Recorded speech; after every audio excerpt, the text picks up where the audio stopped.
ये बच्चे विद्यालय के पार्क में रेलगाड़ी खेलते हुए अतुल जी के नेतृत्व में किशन जी, बाल गोपाल, नो बैग डे, बिना बस।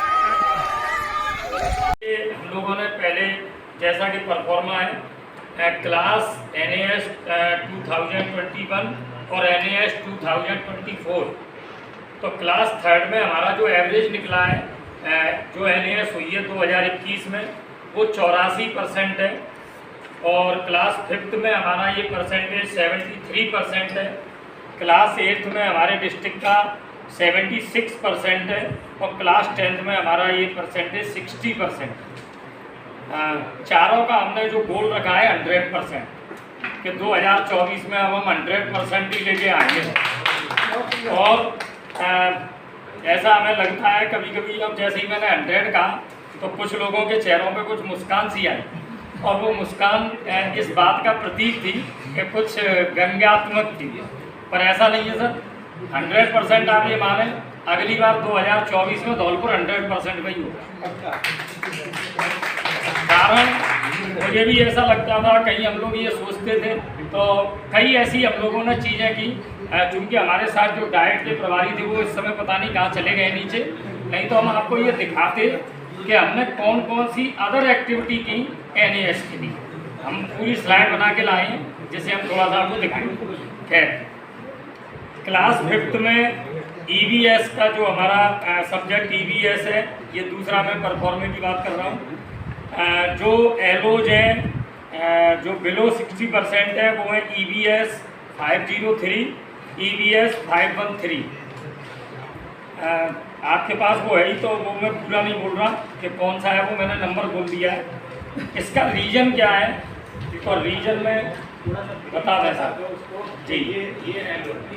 एलोज में हमारे में ये था कि जो 503 था उसमें एनिमल, प्लांट्स और ह्यूमन, इनके बीच में जो अंतर संबंध है उसके बारे में वो बच्चे अच्छी तरह से नहीं समझ पाए या अच्छा परफॉर्मेंस नहीं कर पाए।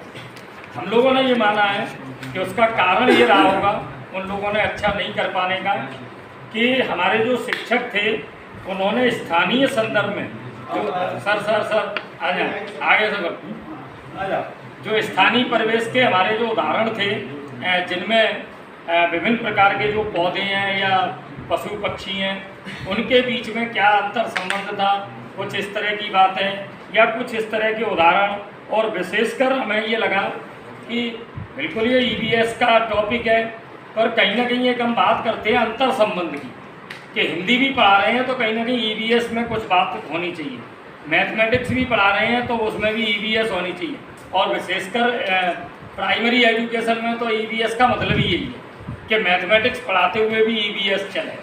तो ये कुछ हमें ऐसे कारण लगे कि जिससे ऐसा लगा कि शायद बच्चों का अच्छा परफॉर्मेंस नहीं रहा। उसके लिए अब हमने जो एक्शन प्लान बनाया है उसमें हमने ये लिखा है कि जो विभिन्न पारस्परिक संबंध हैं उसे हम प्रायोगिक रूप से प्रस्तुत करने हेतु स्थानीय परिवेश सामग्री का उपयोग करें।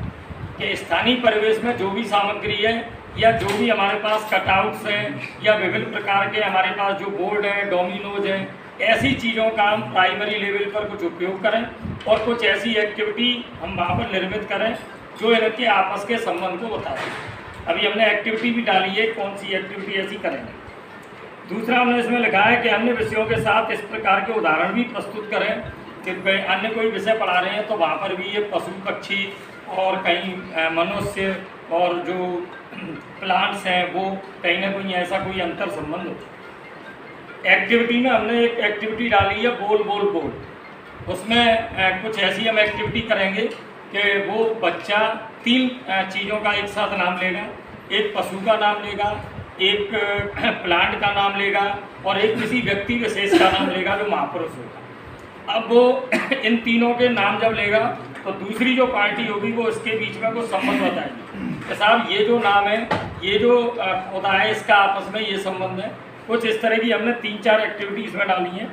इसमें एक हमने डाली है पशु, पौधा और मनुष्य। तीसरी हमने डाली है कि पशु और पौधा की संबंध इस तरह की हमने 3 एक्टिविटी और साथ में एक हमने प्रतियोगिता की भी बात कही है कि कुछ इस तरह की हमारी एक प्रतियोगिता रहेगी जिसमें वो बच्चा एक पशु का नाम लेगा, एक पौधे का लिखेगा, एक मनुष्य सीधा लिखेगा और वहाँ पर उनके बीच में कोई पोस्टर निर्माण तो इस तरह की चीज़।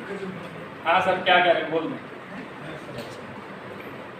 इसी तरीके से सर EVS 513 513 ये भी हमारा लो परफॉर्मेंस वाला था 60% से।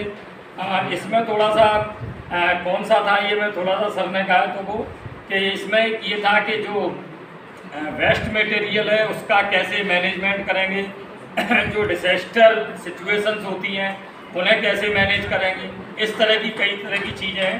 तो मुझे ऐसा लगा कि कहीं हम कुछ इस तरह के इलाके में रहते हैं जहाँ पर एक बाढ़ का तो हम लोग देख रहे हैं कि धौलपुर में बाढ़ का दृश्य भी हो सकता है, बाढ़ की हम लोग आसपास के बच्चे भी देख रहे हैं, पर ये जो जितने भी चीज़ें हैं वो शायद काल्पनिक हैं, भूकंप है, ज्वालामुखी है और क्या क्या चीज़ें हैं वो सभी अभी हम लोगों ने ही नहीं देखी। तो बच्चों को तो कहीं इस तरह की चीज़ों का शायद अभाव ही रहा, तो वो शायद वो केवल कल्पना में ही होगा, टीचर ने पढ़ा दिया होगा, वो समझे नहीं होंगे, तो कहीं ना कहीं वो 60% से नीचे चले गए, बहुत कम परसेंटेज में 40 पर ही। तो इसके लिए हम लोगों ने ये कहा है कि जो हमारी साइंस लैब है वहाँ पर, और या फिर जो हमारी ये कंप्यूटर लैब है, कल्प की लैब है, वहाँ पर हम कुछ इस तरह के दृश्य, कुछ इस तरह के वीडियो, कुछ इस तरह की जो घटनाएं हुई हैं, चाहे वो अन्य किसी देश में हुई हो, हमारे देश में हुई हो, उन चीज़ों का हम प्रदर्शन करें और प्रदर्शन करके उस चीज़ को बच्चों के समक्ष रखें कि किस तरह की ये घटनाएं होती हैं, किस तरीके से हम इनसे निपट सकते हैं, क्या क्या चीज़ें होंगी। तो इस तरह की चीज़ें हम लोगों ने इसमें रखी हैं। तो क्लस्टर लेवल की जो मीटिंग होगी उस मीटिंग में भी टीचरों के साथ ये बात शेयर होगी कि आप कौन कौन सी ऐसी चीज़ें कर सकते हैं जहाँ पर हम ये चीज़ें दिखा सकते हैं। इस तरह से ये 5th के थे सर। तो मैं समझता हूँ अगर मैं ही बोलता रहूँगा तो जो शायद पूरा टाइम ही चला जाएगा, है सर।